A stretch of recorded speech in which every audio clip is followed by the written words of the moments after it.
Bonsoir à tous et bienvenue dans ce point de l'actualité. Un conseil des ministres a tenu ce mercredi, présidé par le chef de l'État, le président Alassane Ouattara. Plusieurs décrets ont été pris. La SICOGI change de dénomination. Elle devient l'ANA, l'Agence nationale de l'habitat, avec pour mission de favoriser l'accès de logements avec des coûts abordables pour toutes les bourses.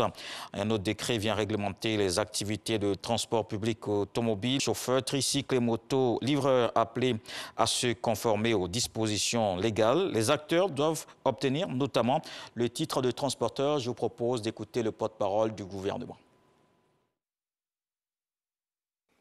Le transport public particulier regroupe des activités de mise en relation des usagers avec les conducteurs ou transporteurs, de covoiturage, de services de transport d'utilité sociale et de voitures de transport avec chauffeur ou VTC, généralement soutenus par un réseau numérique de réservation.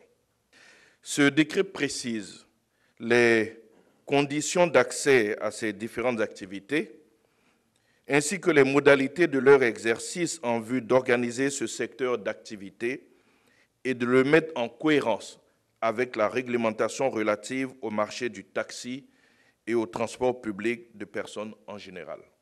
Un second décret a été adopté et qui, lui, porte sur la réglementation de la circulation des motocyclettes, cycles, cyclomoteurs, tricycles, quadricycles et vélomoteurs à des fins de transport sur les voies routières ouvertes à la circulation publique.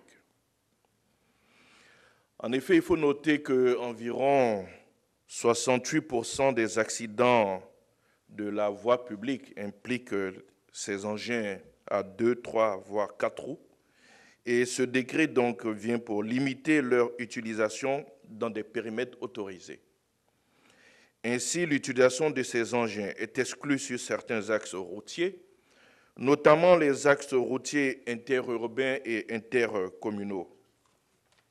Leur circulation sur les autres voies routières ouvertes à la circulation publique est assujettie à certaines conditions telles que l'obligation des propriétaires de ces véhicules à se constituer en entreprise, l'obligation d'être inscrits au registre des transporteurs, l'obligation d'avoir des autorisations de transport nécessaires délivrées par le ministère chargé des transports routiers, et enfin, l'obligation de doter les moyens de transport concernés et les chauffeurs d'équipements de sécurité appropriés en fonction des cylindrées des différents engins.